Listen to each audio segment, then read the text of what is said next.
People have wondered what Kevin Samuels was worth for years now. Some people said he's worth millions. Other people were saying that he died broke, unfortunately, allegedly. And some people are also saying that the family wants a GoFundMe to help pay for his funeral cost or cremation or however they're going to process his body. Unfortunately, he allegedly died from like cardiac arrest at only 53 or 56 because there's been some confusion about how old this man actually was. But anyway, make sure you click the thumbs up button. By clicking thumbs up, they help to stimulate the algorithm and trigger the algorithm, and more people see the video. So make sure you click thumbs up right now for Kevin. Make sure you say RIP in the comment section if you miss him. If you don't miss him, please try to refrain from saying anything too negative, but we're definitely going to discuss this in the comment section. If you think he died broke, say died broke in the comment section. If you think he died rich, say died rich. And if you think that he died somewhere in the middle, like most people say, died average in the comment section. That'll let me know what you think. So Media Takeout, MTO News posted the article, right? This was on May 7th of 2022, the day before Mother's Day. I'm recording this on Mother's Day, the 8th. So the Media Takeout article was titled Friend. So this is a friend speaking here, allegedly. Kevin Samuels died broke, deeply in debt, with less than $1,000 in account. Family wants GoFundMe. This is all alleged before I read this nonsense. Make sure you thumbs up and post a comment while you're listening. Relationship expert Kevin Samuels passed away on Friday, Media Takeout reported. During a romantic encounter with a Caucasian woman he had just met. Pause the article right there. First of all, the woman was not Caucasian. She was Hispanic or Latina. That's number one. If I'm not mistaken, unless she was, but her name appears to be a Latin name or Hispanic name. Okay, that's number one. Number two, I heard that he did not just meet her, that they already knew each other, allegedly, for the record. And social media kept mixing up some other woman for her, some BBW. That was not her. This woman had a banging body. Another thing that they were lying and saying is that the woman was trans. She wasn't. But anyways, back to the article, just to clear up the foolishness. Now we have some more tea about Kevin, who often described himself as a, quote, high value man, and said that women would need to meet a high bar in order to get a man in his category. But it turns out that Kevin Samuels may have been broke. Yeah, thank you for saying may have been. Media Takeout spoke with one of Kevin's friends. Of course, they don't name the person, of course, who has been in touch with his family. And he claims that Kevin was, quote, deeply in debt.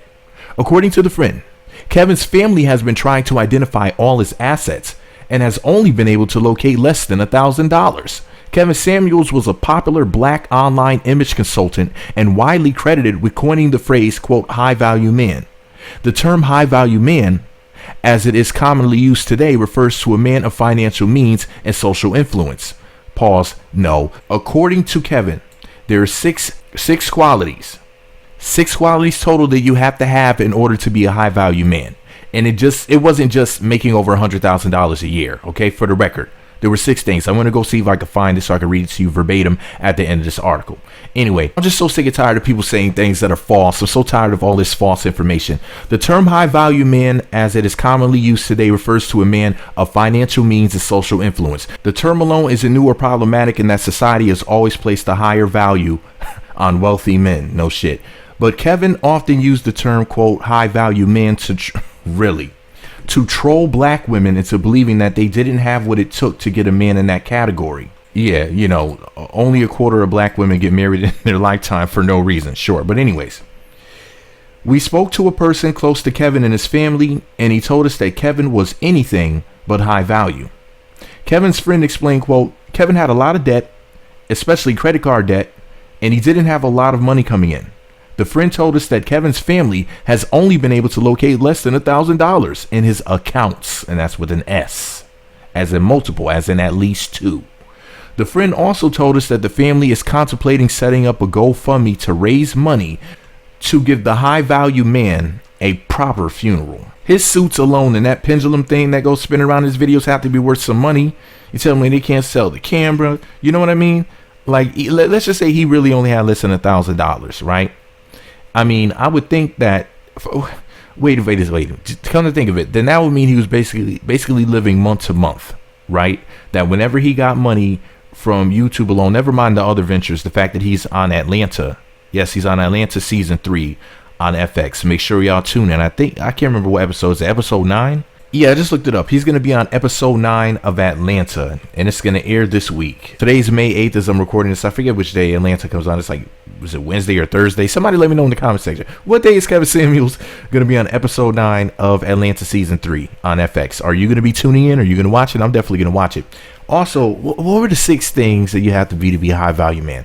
Let me look it up because I can't remember all of them. Also, this goes to show how incredibly lazy, just how incredibly incompetent so many people are, particularly women, specifically black women, with all of this, trying to say that, well, all he did was talk about being a high value man and he talked about money and he didn't have any money. And so, listen, first of all, that's not all that he talked about. Number one, idiot. Number two, the fact that you're focused on the money, which is only one of the 6 things. This just goes to show you're a narcissist, a gold digger, somebody who only halfway listens, and you're a very incompetent person. And the only thing that you got from what he said about high value men is money, okay? Because he said money, yes, $10,000 a month minimum. And not just in a place where the money will just basically be not nothing, but won't go far, like New York or California. But just for example, you got to make at least $10,000, and that's where it begins, a month. And if you make $10,000 a month, it has to be somewhere like Atlanta, Georgia, where basically that would be considered to be a lot of money, not somewhere like New York City or Los Angeles. Number one. Number two, you can't have just made $10,000 last month. This is your first month into it. You have to have been doing this for 5 years. 5 years. So you need to show consistency and longevity. But yeah, the consistency to make money like that for 3 to 5 years, technically, he said 3 to 5. So at minimum 3, but really preferably more like 5 years. Okay. Number 3, you have to have acceptance by other high value men, according to him, which brings me to point number 4 that he mentioned, was being a part of a network of other high value men and people in general. Basically, you're not the only one that has money. Why do you want to be the richest person in the room? You know what I mean? So you have some money and you have other people around you who can hold you down if something goes wrong. So then that way you'll be able to stay afloat until you get back to where you were at and beyond. Number 5, visibility. For example, you can't just say my occupation is I'm an entrepreneur, because that doesn't really mean anything. You know what I mean? It's like, what does that really mean? If you say, for example, I'm the CEO of a Fortune 500 company, or, I'm the mayor of such and such town, or you're the vice president of Bank of America or something like that. Long story short, you have to have some sort of like position that when people hear it, they know what that means. They understand what that means. So then that way they can gauge basically how important your job is, maybe even how much you're worth or whatever, some sort of range. So then that way people know what you're talking about, because you need more information. If somebody says, for example, I'm an entrepreneur, like that's such a vague term. It could mean a million different things. An entrepreneur could mean that you own real estate. It could mean that you sell t-shirts. It could mean that you sell chicken wings out of a food truck or out of your kitchen or whatever. See what I'm saying? Like, what does that really mean? So they have to be able to have some sort of idea of what it is that you do just by you saying a simple term: vice president of blah blah blah, CEO blah blah blah, etc. Right? And finally, point number 6, utility. You have to be useful to other people. You have to.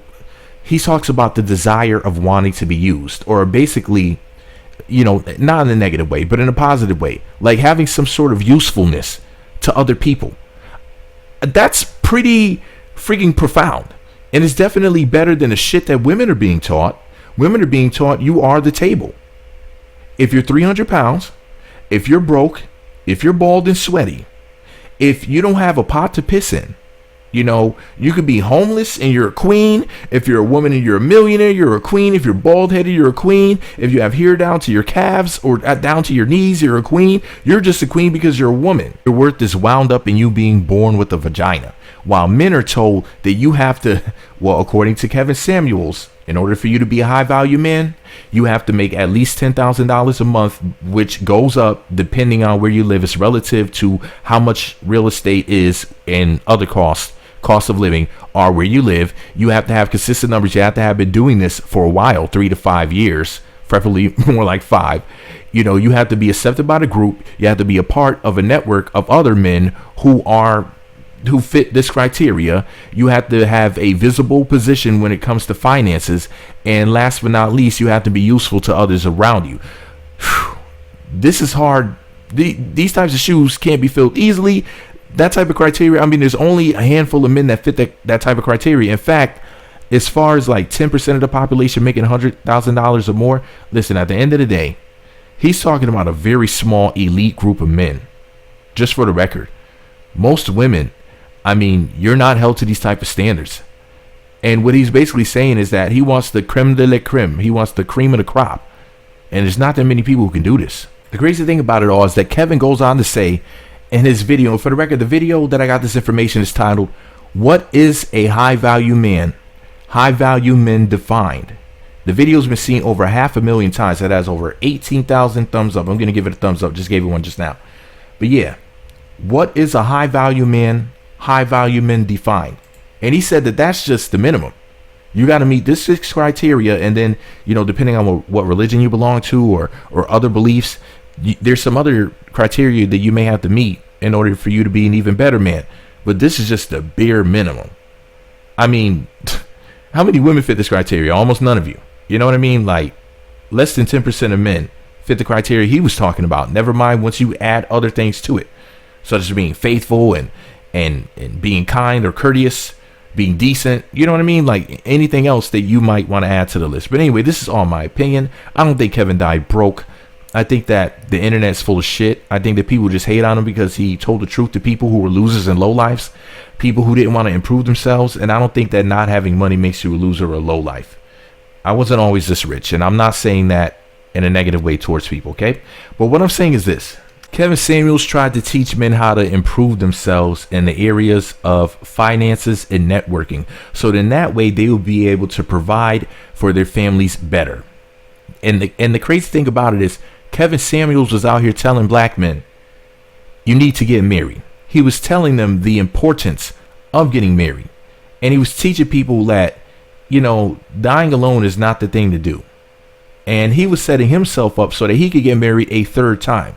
He was very, very much pro-marriage, pro-family unit, you know, mother and father in the home, and basically being a well-to-do person, striving for, if not perfection, then striving to make sure that you not only can provide the minimum, but to want more out of life, and for you to improve yourself and teach your children to want more out of life as well. I hadn't been listening to him for months, for the record, because he had blocked me on YouTube. I was like, oh, well, screw you then, buddy.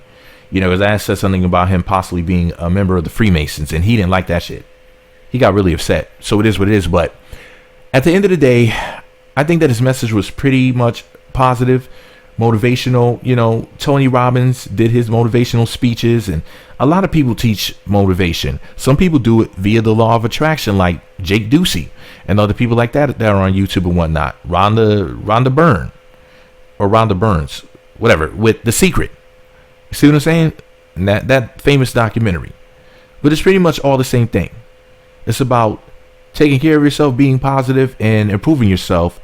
And finances are a huge part of it because everything costs money. Even air. If you want to improve the quality of your air, that costs money. Yeah, I don't think there was anything wrong with what Kevin Samuels was saying as far as morals are concerned. I think that some of the things he said were completely incorrect.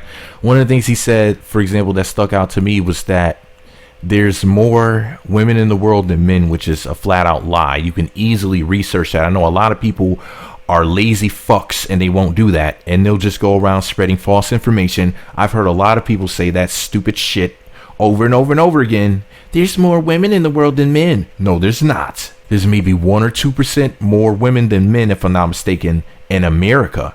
But as far as the world is concerned, there's maybe 1 or 2% more men. Okay? For the record, just simple stuff like that he got completely wrong. And that's something that's easily researchable. But some people are so lazy and incompetent, just dumb. People will ask me, for example, where did you get that from? I mean, you could very easily look something like that up. You know, according to the statistics, there's like 65, 66 million more men than women in the world. Anyway, I digress. People are just so stupid, and it just makes me sick to my goddamn stomach how dumb some people are. Click the thumbs up button. By clicking the thumbs up button, to trigger the algorithm the way stupidity triggers me and more people will see this video. The secret password to say in the comment section, let me know you made it to the end, is More lies. Why more lies? Because people on the internet stay lying about a lot of things, including whether or not there's more women than men. I mean, people don't even know the answer to that question. People are always spreading false information, so more lies. Not trying to pocket watch, but Kevin did not die broke.